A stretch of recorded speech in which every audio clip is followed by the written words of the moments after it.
दोस्तों आज हम पढ़ने जा रहे हैं प्रश्नावली 9 क्षेत्रमिति, जिसका मैं आज आपको बेसिक समझाऊंगा।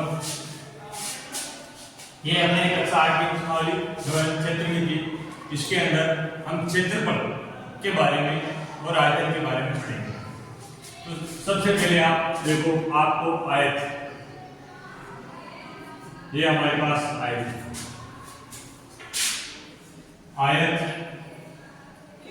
का क्षेत्रफल, आयत के क्षेत्रफल का सूत्र क्या होता है? लंबाई इंटू चौड़ाई। अगर हमारे पास आयताकार खेल दे रखा है और हमें उसका क्षेत्रफल निकालना है, इस सूत्र का हम प्रयोग करते हैं। और ये आयत की लंबाई होती है और ये चौड़ाई। अगर हमें प्रश्न इस प्रकार आ जाए कि हमें आयताकार खेत के पहाड़ की क्या करनी है, लंबाई क्या करनी है, तो उस वक्त आयत का परिमाण, आयत का परिमाण, आयत का परिमाण क्या होता है? 2 इंटू लंबाई प्लस चौड़ाई।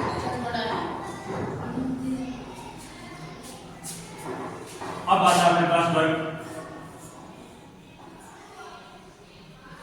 ये अपने पास वर्ग है,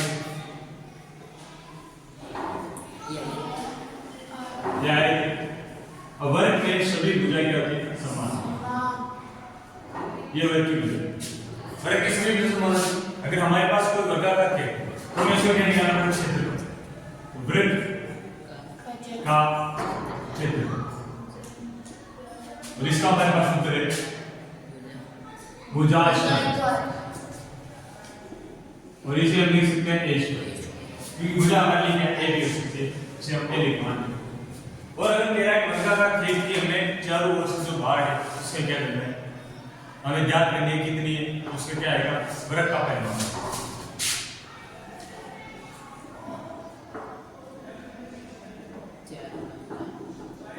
वर्ग का परिमाण होता है 4 इंटू भुजा, क्योंकि इसकी चार नाम से मिलकर बनी है, इसलिए त्रिभुज 3 प्रकार का है। और सबसे पहले पढ़ेंगे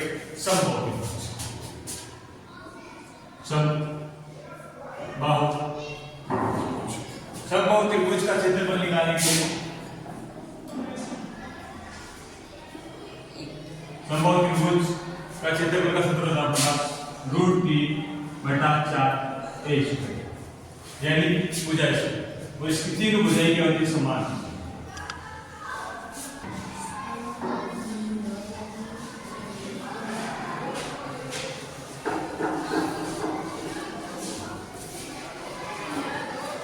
समद्विबाहु,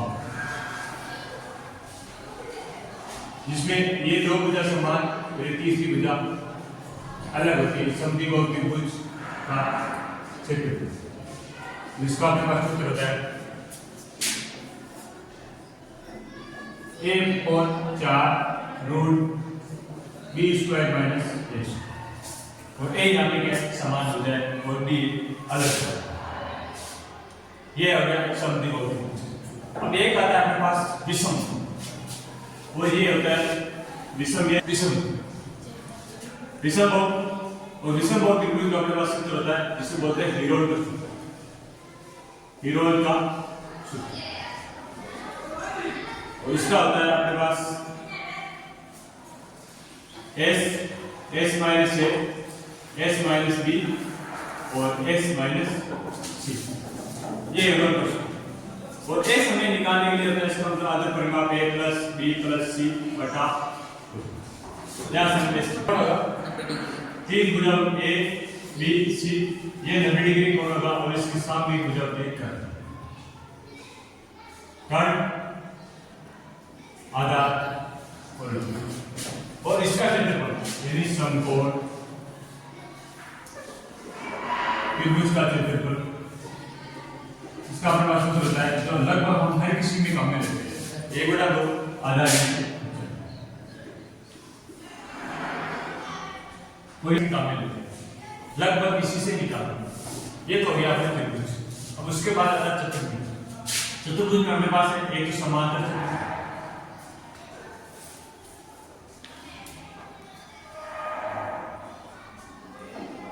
ये समांतर चतुर्भुज का क्षेत्रफल, समांतर चतुर्भुज का क्षेत्रफल, और इसका अपने पास सूत्र क्या होता है? लंबाई इंटू चौड़ाई, लंबाई इंटू चौड़ाई, समचतुर्भुज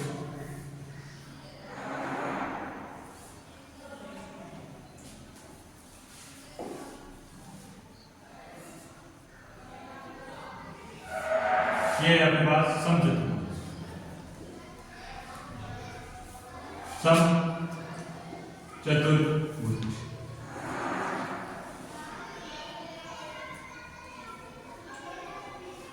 समचतुर्भुज का क्षेत्रफल, इसका मान होता है 1/2 इंटू विकर्णों का गुणनफल, विकर्णों का गुणनफल, जिसे हम लिखते हैं 1/2 इंटू d1 इंटू d2। एक होता है अपने पास समलंब चतुर्भुज,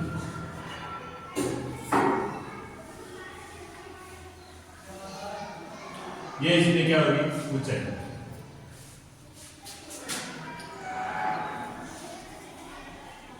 समलंब चतुर्भुज का क्षेत्रफल, इसमें आएगा अपने पास 1/2 ऊंचाई into h into a plus, जहाँ पे ये a और ये b और ये h, और विकर्ण अपने ये और ये d1 d2, ये तो हो गया अपने त्रिभुज हो गया, चतुर्भुज हो गया। अब आएगा अपने पास घन और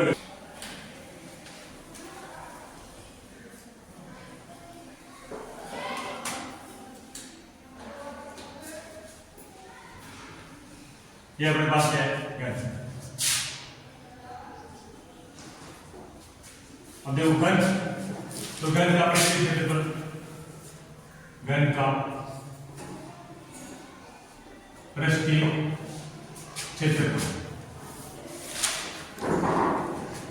6 इंटू भुजा स्क्वायर, घन का आयतन, इसका अपने पास सूत्र होगा भुजा की। घन अपने वर्ग की तरह होता है, जिस प्रकार वर्ग में तीन भुजें, वर्ग की चार भुजें समान होती है, इस प्रकार घन में भी सभी भुजें क्या होती है? समान। ये भी है, ये और ये, लंबाई चौड़ाई इंटू भुजा, लंबाई चौड़ाई इंटू ऊंचाई, ये चौड़ाई ये होती है अपने पास ना।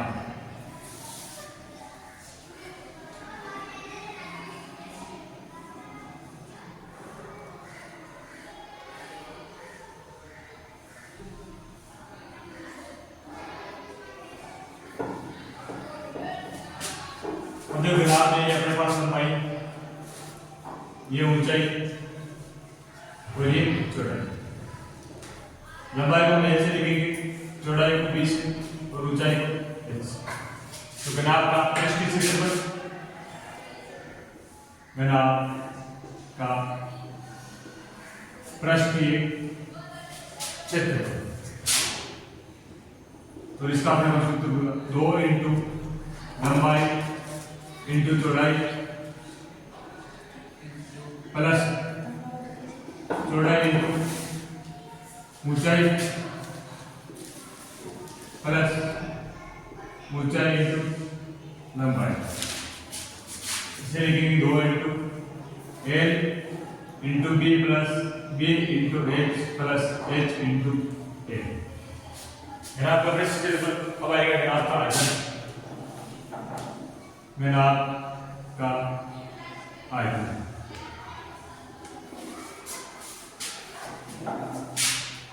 तो ग्राफ का आयतन होता है आपके पास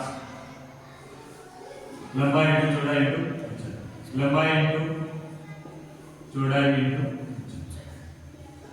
जैसे हम देख सकते हैं a into b into h। एक बात हमें ये याद रखनी है कि जो क्षेत्रफल की जो भी इकाई होती है वो किसमें होती है? हमेशा वर्ग। वर्ग इकाई चाहिए। और आयतन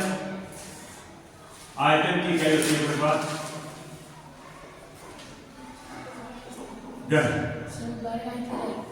घन इकाई।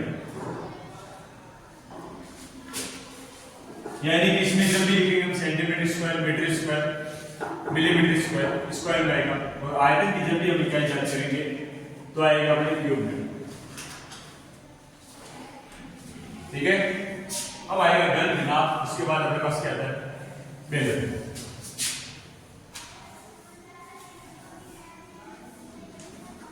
ये अपने पास बेलन का भाग है। इसमें दो प्रकार का प्रिंसिपल होता है। ये शीट है यहां से ऊंचाई और ये एच त्रिज्या, ये आर है और ये एच।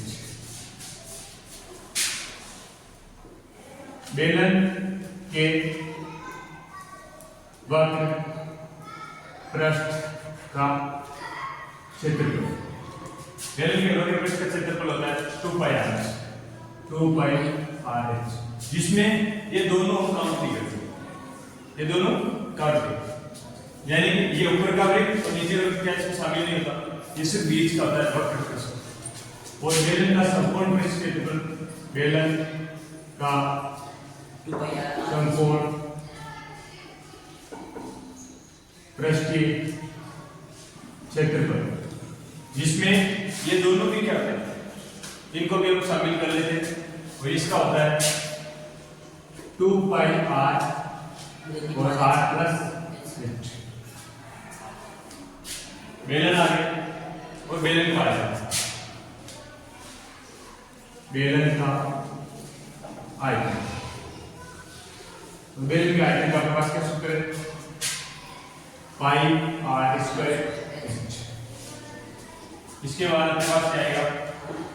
शंकु।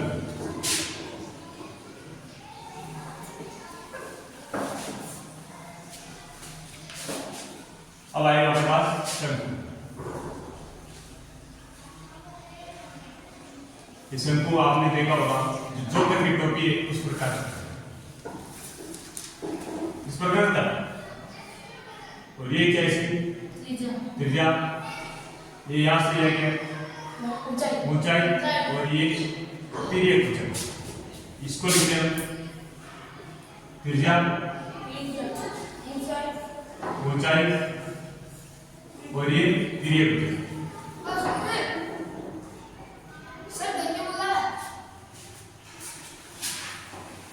तिर्यक ऊंचाई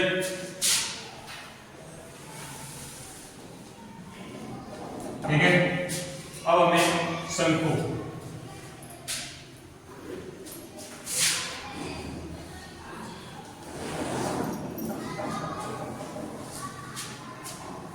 अब हमें शंकु के वक्र पृष्ठ का क्षेत्रफल, तो इसका अपने पास क्या सूत्र है? πr_h।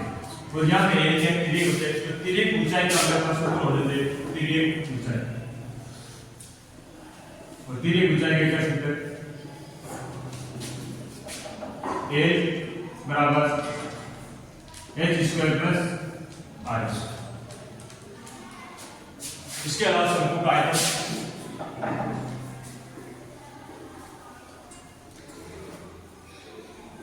शंकु के आयतन का क्या सूत्र है? 1/3 πr²। ठीक है, ये हो गया। और अपना बेसिक इतना ही, इतना ही पढ़ते हैं। गोला वगैरह को 9th क्लास में पढ़ेंगे। आज के लिए इतना ही, तो आज के लिए इतना ही।